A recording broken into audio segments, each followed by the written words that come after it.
जय जिजाऊ, जय शिवराय, जय शंभूराजे. नमस्कार मित्रांनो. मागील भागात आपण बघितले राजांना तुकाराम महाराज वैकुंठवासी झाल्याची बातमी कळाली. त्यांना खूप दुःख झाले.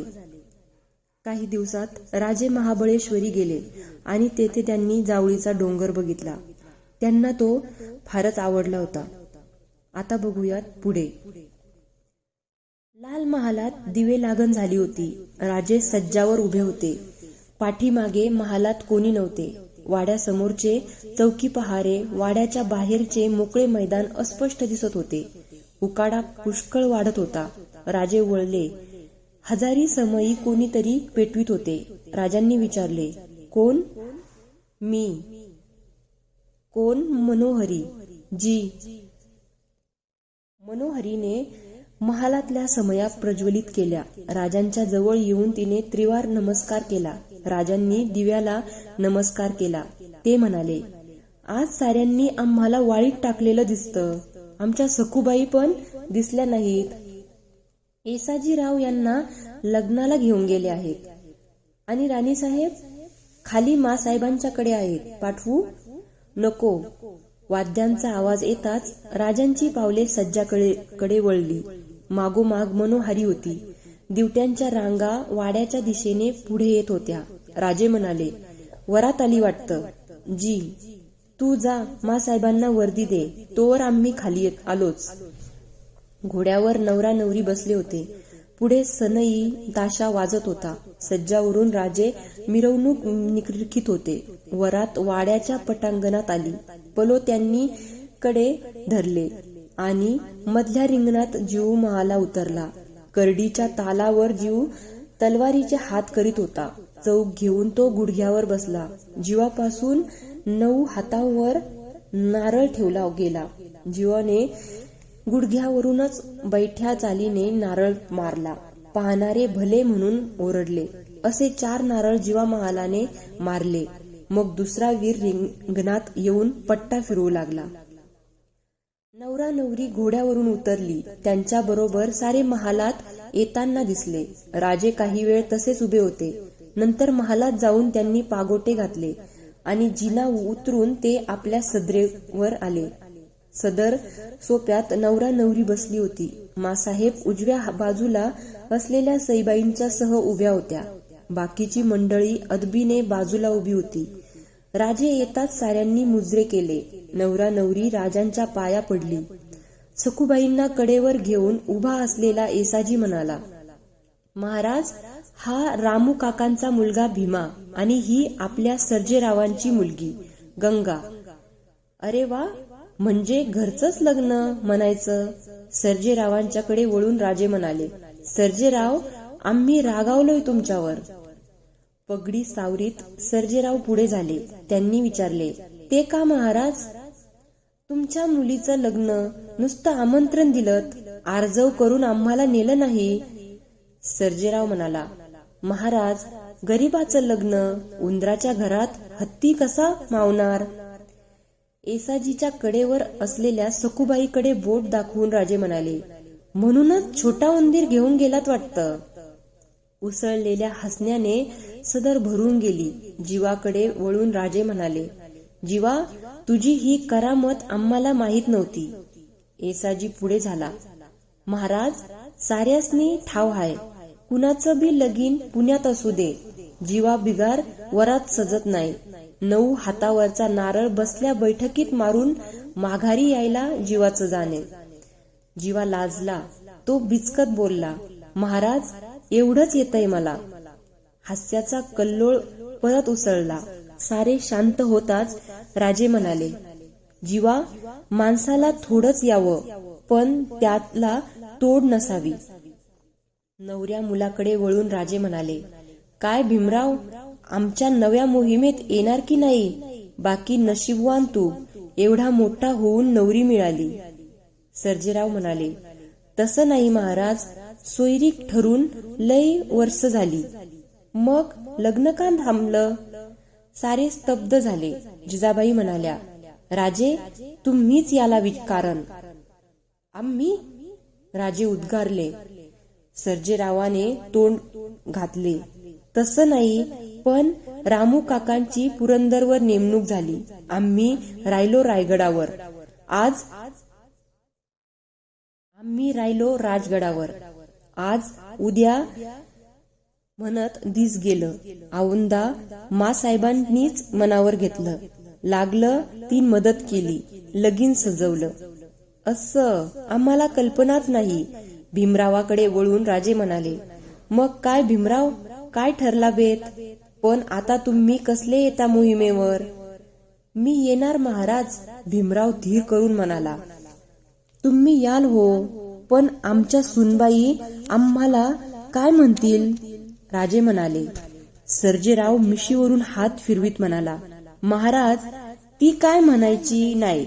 या सर्जेरावाची लेक आहे ती. तिनं माणसाबरोबर लग्न केलं नाही, तलवारी संग केलंय. ठाव आहे तिला कपाळीचं. हा सर्जेराव, जबान रोखा, राजाने दापले. ही शिलेदाराची भाषा संसारात चालत नाही. मुली औक्षवंत हो, तुझं सौभाग्य अखंड राहो, वज्रचुडे मंडित हो. नवरा नवरीला राजांचा आहेर झाला. वरात जशी वाजत गाजत आली तशीच वाजत गाजत ती परत गेली.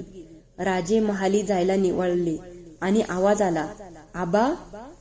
राजे वळले. मनोहारी सखूला घेऊन उभी होती.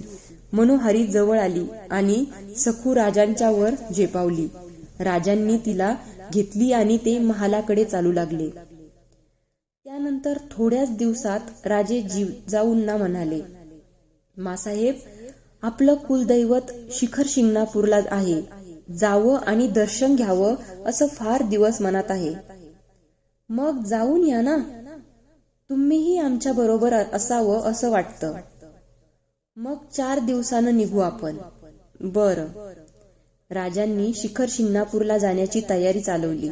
फलटण पासून थोड्या अंतरावर डोंगर शिखरावर शंकराचे हे जागृत देवस्थान आहे. भोसल्यांचे कुलदैवत ते. राजांनी शिखर शिंगणापूरची मोठी तयारी सुरू केली होती. स्वार सामान पुढे गेले होते. मेने पालख्या तयार होत होत्या. सगळीकडे हुकूम जारी झाले होते. सईबाईंनी विचारले, मी येऊ शिखर शिंगणापूरला? हो. सखू लहान, आम्ही दर्शन घेऊन चटकन परत येऊ. काही दिवस पुढे ढकललं असतं तर चाललं नसतं, सईबाई किंचित नाराजीने म्हणाल्या. राजे जवळ गेले. ते म्हणाले, तसं चालण्यासारखं नव्हतं, म्हणूनच जातोय आम्ही. तुम्हाला जरी नेलं नाही तरी आम्ही येऊ, तेव्हा काहीतरी अलौकिक भेट घेऊन येऊ. कसली? परमेश्वराच्या मनात असेल तर आल्यावर कळेल. सुमुहूर्तावर राजांनी पुणे सोडले. मेना वाटचाल करू लागला. शिबंदीचे स्वार मागे पुढे जात होते. जिजाऊंच्या मेन्यामागे 1-2 मेने होते. त्यात सरदार स्त्रिया होत्या. राजे अश्वपथकासह दौडत जात होते. बरोबर येसाजी, तानाजी, शिवा, बाळाजी, पुढे चिमणाजीही होते. राजांनी केलेली तयारी शिंगणापूरच्या पायथ्याशी दिसत होती. पायथ्याच्या माळाला छावणीचे स्वरूप आले होते. डेरे मारले होते. राहुट्या पाली माळावर पसरल्या होत्या. चौकी पहारेकरी उभे होते. ती छावणी पाहून जिजाबाई चकित झाल्या. राजांना त्यांनी विचारले, राजे, एवढी तयारी? तयारी कसली? राजे म्हणाले, आपल्या बरोबर साऱ्यांनाच दर्शन घडेल. 4 दिवस मोकळेपणात जातील. जिजाबाईंना सामोरे आलेल्या माणसात उपाध्याय होते. पुण्याचे वयोवृद्ध दशग्रंथी ब्राह्मण होते. राजांचे खास सरदार होते. जिजाबाईंच्या राजांच्या मनातले काही कळत नव्हते. दुसऱ्या दिवशी देवालयात अभिषेक झाला. देवाचा प्रसाद वाटला गेला आणि पुजाऱ्याने येऊन वर्दी दिली. मासाहेबांच्या दर्शनासाठी बजाजी निंबाळकर आले आहेत. मासाहेबांनी विचारले, कुठे आहेत? पायथ्याला आहेत. जिजाबाईंनी पायथ्याकडे पाहिले. त्या म्हणाल्या, राजे, त्यांना थांबायला सांगा. दर्शन आटोपून आम्ही येत आहोत म्हणून कळवा. बजाजी निंबाळकरांना जुलुमाने मुसलमान केल्यानंतर आजवर बजाजी विजापुरातच होते. बजाजीची मुसलमान बायको विजापुरी मृत्यू पावली. बादशाही मर्जी उतरली. धर्माला, शाही मर्जीला मुकलेले बजाजी परत फलटणला गेले. नवऱ्याच्या धर्मांतराच्या धक्क्याने पूर्वपत्नी सावित्रीबाई फलटणला वारली. तिच्या मुलाला महादजीला घेऊन राजांच्या निमंत्रणानुसार बजाजी शिखर शिंगणापूरला आले होते. देवदर्शन आटोपून जिजाबाईसह शिवाजी राजे मंदिराबाहेर आले. पालख्या उभ्या होत्या. दोघे पालख्यात बसले. शिबंदीसह पालख्या डोंगर उतरू लागल्या. 2 प्रहर उन्हात छावणी उठून दिसत होती. छावणीच्या बाहेरच बजाजीचे अश्वपथक उभे होते. पालख्या थांबल्या. जिजाबाई पालखीतून बाहेर आल्या. जिजाबाईंनी पाहिले. बजाजी हात बांधून उभे होते. मुसलमानी पागोटे, हनुवटीवरील खुरटी दाढी, पायघोळ, अंगरखा असा त्यांचा वेश होता. ते रूप पाहून जिजाबाईंच्या मनात कालवा कालव झाली. बळ एकवटून जिजाबाई म्हणाल्या, बजाजी, आज आमची आठवण झाली.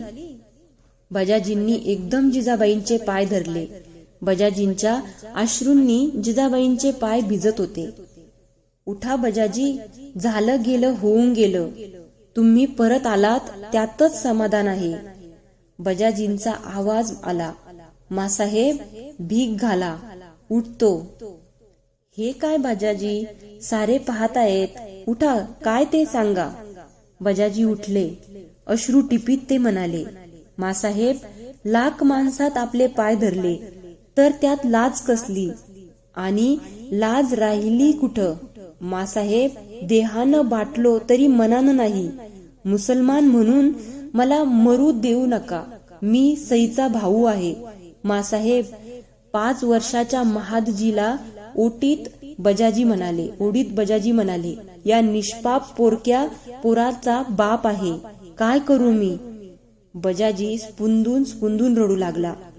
जिजाबाईंने चे नव्हे तर राजांचे आणि पाहणाऱ्यांचेही डोळे भरून आले. जिजाबाई बजाजीच्या पाठीवरून हात फिरवीत म्हणाल्या, बजाजी, शांत व्हा. तुम्ही आमचेच आहात. आमची माणसं आम्हाला जड नाहीत. आमच्या माणसांची प्रतिष्ठा आम्हाला राखता येत नसेल तर आमच्या प्रतिष्ठेला काही अर्थ नाही. मुसलमान झालात हा गुन्हा तुमचा नाही. राजांची परीक्षा पाहण्यासाठीच कदाचित हा प्रसंग आला असेल. चला, काळजी करू नका. यातून आम्ही मार्ग काढू. जिजाबाईंचे बोलणे ऐकून राजांचे मन भरून आले होते. भारल्यासारखे होऊन ते जिजाबाईंच्या बरोबर डेऱ्याकडे चालत होते. एकांत मिळताच जिजाबाई राजांना म्हणाल्या, राजे, एवढ्यासाठीच हे तीर्थाटन घडवलत वाटतं. आम्हाला पत्ताही लागू दिला नाही. राजे नजर टाळीत म्हणाले, मासाहेब, बजाजींना निरोप पाठविला होता, पण ते येतील की नाही याची शंका होती, म्हणून बोललो नाही. राजे, मी थट्टा केली. आमच्याही मनात हा सल खुपत होता.